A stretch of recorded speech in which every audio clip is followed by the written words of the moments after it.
Today, nearly 100 people packed into a conference room at the Texas DMV headquarters as the board took public comment on new ID requirements aimed at stopping undocumented immigrants from registering and renewing vehicles. We saw auto business owners tell stories of lost revenue and the negative effect on the industry.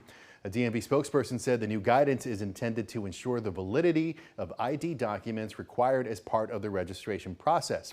But as KXAN's Josh Skurnick explains, Travis County is saying no to enforcing the new rules.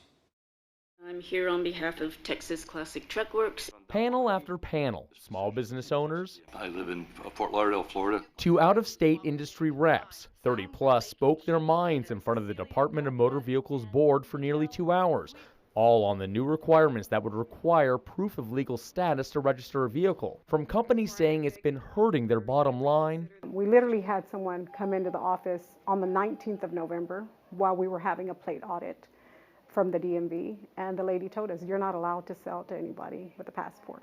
So we lost a sale. That's just an example. To Travis County's own tax assessor, who says she's not complying. I wholeheartedly disagree with this rule and will not enforce this rule until it is properly authorized. Since November, other counties enforced guidelines from the DMV requiring those registering or renewing their vehicles to have additional identification and documentation to prove legal status.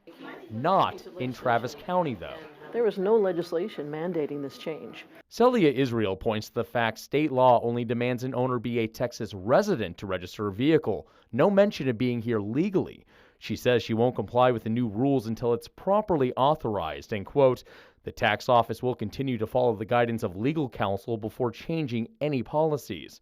Her office also worries the rules will mean more uninsured drivers on the roads. In a desperation to make sure that their work truck is running legally, will deal with fraudulent documentation, will pay somebody else to get a car registered in their name, or maybe they just try to see if they get lucky and pass through. The DMV told us it followed all the rules it needs to. Public comment, Wednesday's hearing, and the final vote scheduled for February.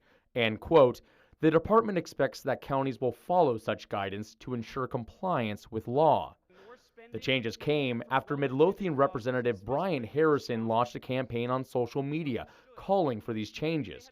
He told us in a statement, quote, proud to have single-handedly forced this change to stop illegals from registering vehicles. He also called it a big victory for border security. As a small business, we can only continue to take this on a day-by-day basis. Definitely not a boring day at the DMV. Josh Skurnick, KXAN News.